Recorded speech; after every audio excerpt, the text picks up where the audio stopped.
Dari sekian nabi-nabi yang mendapatkan mukjizat, maka Nabi SAW beliau mendapatkan mukjizat yang semisal atau yang lebih hebat daripada mukjizat yang pernah diterima oleh para nabi. Jika Nabi Daud alaihissalam bisa bicara dengan binatang, maka Nabi juga bisa bicara dengan binatang. Di antaranya unta yang mengeluhkan perihal tuannya. Beliau pun bisa berdialog dengan binatang.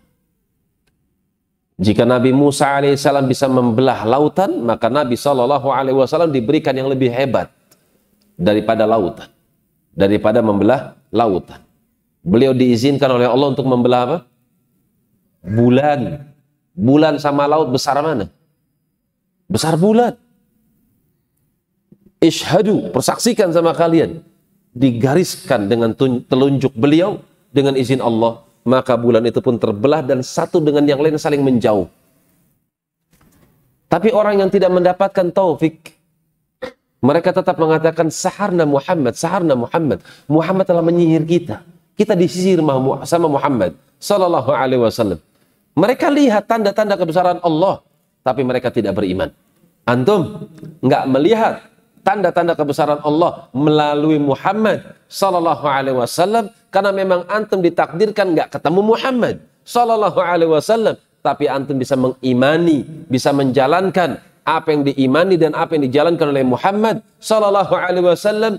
Itu adalah taufik yang patut untuk antum syukuri dan patut untuk antum jaga.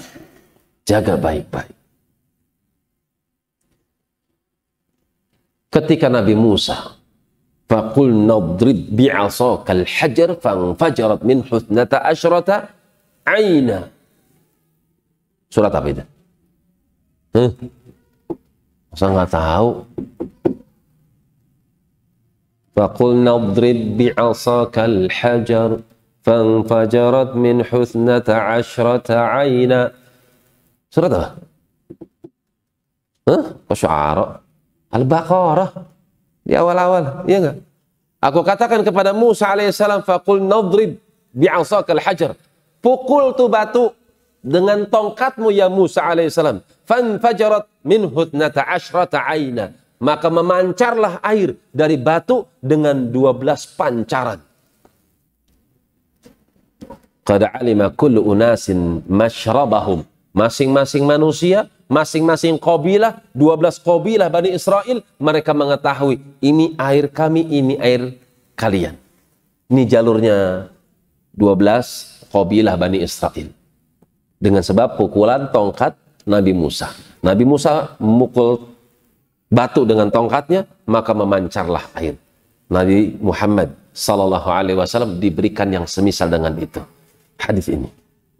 Beliau masukkan tangannya, beliau angkat tangannya, keluarlah air. Dan tidak berhenti air tersebut sampai kebutuhan para sahabat terpenuhi. Ada yang ngambil dengan bejana, ada yang mengambil dengan ember, kemudian dia mandi dengan air tersebut. Ada yang minum, ada yang berwudu. Mereka sudah selesai, baru mati airnya. Sallallahu alaihi wasallam. Kalau batu tiba-tiba memancarkan air, kalau secara ilmiah itu masih memungkinkan. Iya enggak? Masih memungkinkan. Apa sebabnya? Batu tuh masih nempel dengan alam. Masih nempel dengan bumi. Bisa aja ada umbul yang memang tertahan, kecuali setelah dipukul, maka batu itu pun pecah dan mengeluarkan air. Kan masih bisa dibuktikan secara ilmiah yang seperti itu.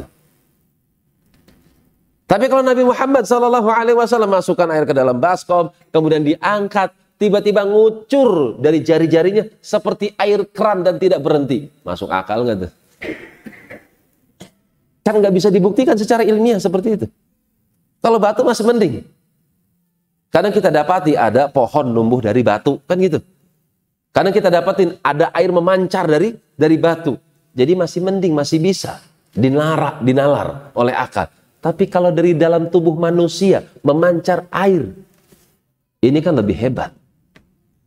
Demikianlah yang dikatakan oleh Imam Syafi'i rahimahullahu ta'ala bil ma'na, tidaklah mereka para nabi mendapatkan mukjizat kecuali Nabi Muhammad SAW mendapatkan yang semisalnya atau yang lebih baik daripada mukjizat yang pernah diberikan oleh Allah kepada nabi-nabi sebelum beliau sallallahu alaihi wasallam. Nabi Sulaiman bisa terbang, iya enggak? Wali Sulaiman riha ghuduha syahru wa rawahuha syahr. Nabi Sulaiman, beliau punya angin di mana kalau sudah jalan dari duha sampai zuhur itu seperti orang naik kuda selama 1 bulan. Itu jarak terbangnya Nabi Sulaiman dengan angin nih. Nabi Muhammad dikasih apa?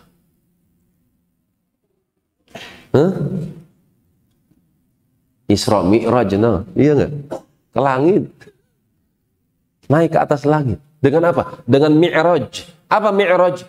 Alat. Seperti apa alatnya? Wallahu alam, nggak tahu. Arti Mi'raj itu tangga, Isra itu perjalanan. Jadi perjalanan pada waktu malam dengan menggunakan anak tangga. Kalau dari Mekah menuju Madinah itu betul dari buruk. Naik buruk. Buruk itu perkawinan antara kuda dengan keledai, jadilah bighal, akan tapi bighal tersebut bisa lari dengan sangat cepat seperti barq. Yakadul barqu yakhtafu absarahum. Hampir-hampir saja itu kilat menyambar mata-mata mereka. Jadi buruk itu bisa diartikan sesuatu yang larinya sangat cepat seperti kilat. Paham sekarang arti buruk? Buruk itu sesuatu yang bisa beredar dengan sangat cepat, berlari dengan sangat cepat seperti kilat. Kan itu kilat disebut apa? Al-barq. Yakadul barqu. Hampir-hampir saja kilat itu menyambar mata-mata mereka orang-orang munafik. Jadi Nabi SAW mendapatkan sesuatu seperti nabi-nabi sebelumnya atau mendapatkan sesuatu yang lebih baik daripada nabi-nabi sebelumnya.